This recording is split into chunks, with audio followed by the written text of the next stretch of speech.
when she was born, she was a tiny little dot. It was quite funny, actually. When I was looking at all the other babies in the feeding room, I was like, well, these babies are whoppers. You're listening to Parents, You've Got This, the expert guide to parenthood, the complete guide to fertility, pregnancy, birth, baby and parenthood. This podcast is proudly supported by Mistela, a natural origin skincare for babies and children, recommended by healthcare professionals. Mistela by Parents' Side since 1950. Thanks for tuning in to another episode of the Expert Guide to Parenthood podcast. We're your hosts, Christy and Freya from Parents You've Got This. And we absolutely love bringing you this podcast every week where we interview the very best experts all about fertility, pregnancy, birth, baby and parenthood. Today's podcast is very dear to my heart. It's all about premature babies. I had a preemie myself, Little Hope, and we really hope that today's podcast really helps you if you have a preemie baby or if you know someone that does, how to support them. Premature babies means that they're babies that are born early in gestation and they do face some challenges along the way, but we have the very best expert today to talk to you about how to handle those challenges. So we're joined by Dr Lexi Frydenberg, who is a general paediatrician working in both public and private practice in Melbourne. She has been a member of the Parents You've Got This expert team since the very beginning, and we absolutely love her dearly, and we're thrilled to be able to bring her advice and wisdom to you wherever you are today. So Lexi, thank you so much for joining us to talk all about preemie babies. It's a pleasure as always. Now, Chris, you mentioned that preemie babies are babies that are born early. What actually classifies a baby as being born premature? So premature is considered any baby under 37 weeks, but we then go and divide it into extremely premature, which is less than 32 weeks, into moderate preterm or moderate premature, which is 32 to 34 weeks, and a late preterm baby, which is 34 to 36. And the reason we divide it is because the earlier a baby is born, the more immature their organs are and their body is, and the more risk of complications and a longer stay in hospital. So Lexi, what are some of the common reasons a baby may be born premature? So probably the most common reason is a woman just goes into spontaneous labour early and the cause is unknown. They're not unwell and it just happens. But an infection in the mother can cause a mother to go into labour early. Other placental problems, so if there's any bleeds or if they have something called preeclampsia and high blood pressure, they may go into labour early or they may be induced by their medical professional, their obstetrician. Women who have multiple pregnancies, so twins or triplets, are more likely to have a premature baby or the baby's delivered a bit early. And if the mum has ongoing medical issues, so if she has high blood pressure, if she has diabetes or gestational diabetes, or if the baby's not growing, then an obstetrician might suggest an early induction.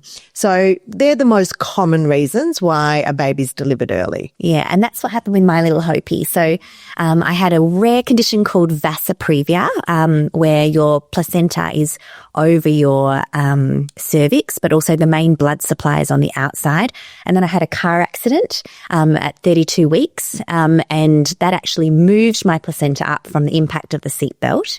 But then from then on, my placenta didn't really function really well, and she wasn't getting the nutrients that she needed. So she was really small. So at 35 weeks, my obstetrician, after monitoring, Dr Peadiatrician, said, I don't think your baby's growing as well as it should be. I think we need to induce you to make sure that she's healthy and fine. And when she was born, she was a tiny little dot. She was like 1.9 kilos, so nearly 2 kilos.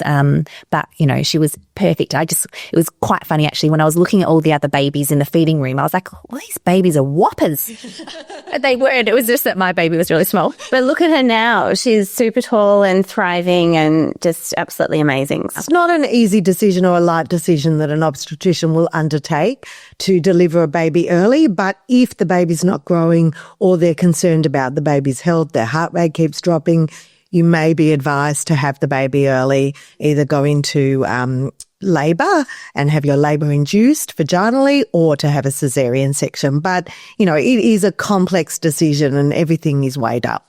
And how common is it Lexi, for babies to be born prematurely? So it's actually not uncommon. So about 10% of babies, 8 to 10% in Australia are born prematurely. So that's about 1 in every 10 babies. But most of those are born in that 32 to 36 week, as Hope was, in that late preterm with much less risk of complications. Yeah, it's true, isn't it? Because there's different things that might not be developed if they're brought out too early. You know, she wasn't born with a sucking reflex, which was really difficult. It meant I had to pump a lot for her to give her breast milk and get more calories into her to fatten her up quicker. But what happens in hospital, Lexi, if you have a premature baby? Are they treated the same or is it a different experience? So it really depends on how premature the baby is and what medical risk factors or complications they have. So a extremely premature baby will be delivered in a tertiary hospital, and that where there's a NICU, which is a neonatal intensive care unit, because they really need that specialised care. If they're extremely prem, they may have complications with breathing, need oxygen and respiratory support, so help with their ventilation. But often they will always need help with feeding as well, those extremely prem babies, and often with temperature regulation, so they'll be in an incubator as well. So that's a NICU, and that's in a few different hospitals across Victoria and Australia. But the late preterm, so probably your baby, was born and went to a special care nursery. And so that's for the babies who have less complications. And that's for babies who may need some temperature regulation, so may need to be in an incubator, but also might have some feeding difficulties. They haven't developed that suck. They might need a feeding tube. They might need a bit of oxygen. So really most premature babies will either be in that special care nursery or the neonatal intensive care. And it really depends what medical support they need. It can be so hard as a parent to have a little premature baby. I still remember, you know, going and seeing my little baby in the NICU, getting oxygen, and, you know, other parents just walking around with their baby, and you have this experience of everyone coming to meet your baby, and, you know, no one could go in to see her. It was longer, you know, to hold her than others. And that can be really hard, I think, as a parent, because you have these expectations about what it's going to be like. And then, you know, you're automatically feeling just really worried. And I do think I treated her differently to how my friends who had babies at the same time did, because she was always so precious, and, you know, I had to feed her more often. And I think looking back now, I was hyper vigilant parent, probably an anxious parent with her compared to my other children I had down the track. So it can be really hard as a parent to go through that experience, I think. Yeah, I think what you're saying is right. It's a really natural experience. Parents, you know, think about, you know, giving birth, and you actually often plan a lot for giving birth, but most people don't think about what happens after. You just assume you're going to hold your baby, give it cuddles, start trying to feed, and go home with your baby after 2 or 3 days. But for premature babies, that doesn't happen, and most parents don't know that their baby's going to be premature, so they don't have time to prepare. They may have never seen a special care nursery or a NICU, and it can be a really daunting place.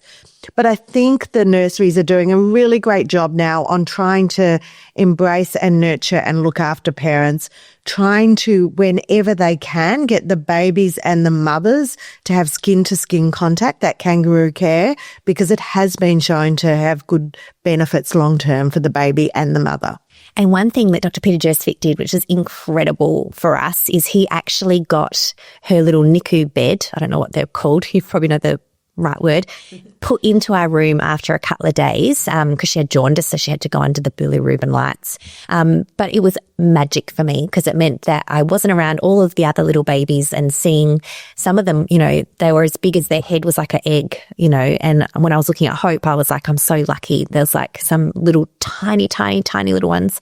And I think it really helped me having her in my room sort of away from that, where I could rest and whatnot. But he did that. I still feel that's not something that's often done. And I just feel so thankful for him for that. I think that was a big impact on me not getting postnatal depression because he did that. Yeah, and I think it's not always possible, particularly when babies are ventilated. That's right. They have to stay in the NICU, but having the parents in the NICU as much as possible, and where possible, having skin-to-skin contact or having a baby in the room. But I think the hospitals are trying their best at the moment to do what's best for the child, but really recognising that the mother and father also need to be looked after, and that initial connection is important. That's so true. And so, Lexi, what are some of the common medical conditions that babies born prematurely may face? So, as I said, it depends how premature they are, but babies' organs, particularly their lungs, their skin, their brain, develop as they get older. So particularly with the early extreme premature babies, their lungs are not going to have developed well, and so they may have complications usually with breathing. So they may need extra oxygen, they may need CPAP, they need ventilation as well. So respiratory and breathing problems are a big one. Temperature instability, as I mentioned, so they'll often need to be in an incubator or, in their bed and warmed up. They've got reduced body fat as well. Most babies have feeding difficulties. They haven't developed that suck reflex, so they'll often need to be tube fed. And obviously, babies born prematurely are often very, very small. So growth needs to be monitored quite closely as well. And when you have a premature baby, their immune system hasn't developed as well yet. So they're also at high risk of infection. So we keep a very close eye. We're often testing and treating for infection or possible infection in the special care nursery and in the neonatal intensive care unit as well. With the extreme premature babies, they're at more risk of other complications. So there is a risk of a brain bleed. There's a risk of a condition called NEC, which is neonatal enterocolitis, and that's gut inflammation. And they're at risk of having difficulties with their eyes as well, a condition called retinopathy of prematurity. So they're more common in the extreme prems, but the breathing, the temperature and the feeding issues are common for most prem babies. Yeah, and that surprised me too. We couldn't bath her because she couldn't keep her temperature long enough. Like if you put her in a bath, she'd get too cold because she was so tiny. And there was things like that you just didn't sort of think about. She had like blood in her poo one day when we were in the NICU. It was like really scary. So there was little things like that which I just wasn't prepared for, I think, going into it. But I think the NICU people are just incredible and the special care people are amazing. And the benefits of having a premi is that they get in a routine really quickly. They show you really carefully how to change a nappy. So I got to change her underneath the lights. I had to pump a lot, which was really challenging, but they showed me how to feed her with a bottle and things like that. So I think there was benefits in that support, but I don't think anything prepares you for going home without them. And I think that's really hard for a parent to leave your baby in the special care or NICU and having to go home if your stay isn't as long and come back to drop milk in or to feed them. I think that can be really challenging for parents. Absolutely. It's a journey, isn't it? And I think we don't think about that potential journey before we have the baby, but it's something you do get used to. And I think it's important to have lots of people surrounding you as the mother and father to support you during that time emotionally and physically. And so with that journey, Lexi, if a baby is severely premature or a baby that's less premature, how does that journey change in hospital? Yeah, so I suppose we've mentioned those extreme premature. So those babies, say you've got a 24, 25, 26 weeker. The likelihood is their organs are not going to have developed or matured. They're going to need a lot of respiratory support, so they'll be on ventilation for a while. They'll need feeding support for quite a long time as well. So they'll be in the NICU, and they will often be, several months in the NICU if they're born 14, 16 weeks early. Whereas a 32-weeker or, as you had hope, a 35-weeker usually needs less intensive care. So they may have a bit of oxygen, they may need some lights or phototherapy if they've got jaundice, they may need some tube feeding till they develop their suck. But they'll often stay in hospital till sort of 36, 37 weeks corrected, but they've got a lower risk of complications, both medical complications while they're in hospital and long-term complications, both medical and developmental. So, Lexi, let's talk then about the long-term outcomes for these babies. Is there significant data around what the long-term implications can be for? Yeah, so I think it's important to reassure parents that the vast majority of premature babies grow and develop beautifully, particularly those later preterm babies. We do keep a closer eye on them, but often there aren't any major significant problems. The earlier a baby is born, so the more premature a baby is born, the more likely there will be some medical and developmental complications. So there is some really amazing follow-up programs of high-risk infants, and any baby who's been in NICU, say in Victoria, our state, will be part or be offered to be part of a high-risk infant follow-up program. And that's both looking at their medical complications they may have, but also the development. So we're looking at their motor skills, their gross motor development when they start sitting, crawling, walking. We're looking at their fine motor skills as well, where they're reaching, grasping, feeding themselves. We're looking at their speech and language communication, their social and emotional development, and we're keeping a pretty close eye on their hearing and vision as well. So if they are a NICU baby, they will be offered to be part of a high-risk follow-up program, but many premature babies will see their GP, maternal child health nurse, and potentially a paediatrician more regularly to have that close follow-up, even till school age, once they start school. Yeah, and I sort of found that with my little Hopi. Sorry, Hopi, to talk about you. But she had low muscle tone as a result of being premature. So she was really late to like sit and walk and talk as well. And I had physiotherapy for her to like help develop her muscle tone. And I remember the physio saying to me, you know, she's probably never going to be like great at sport. And that's okay. Well, physio, she is amazing at sport. They said, and when she was born, she was 40 centimetres long. And at the time, I remember saying to them, oh, is she long? Thinking she'd be long because my husband and I are tall. And they were like, she's small. But she grew astronomically. Like in a month, she was up to 52 centimetres, which is like amazing. And she put on a heap of weight because I was expressing like a crazy person and topping her up as best I could.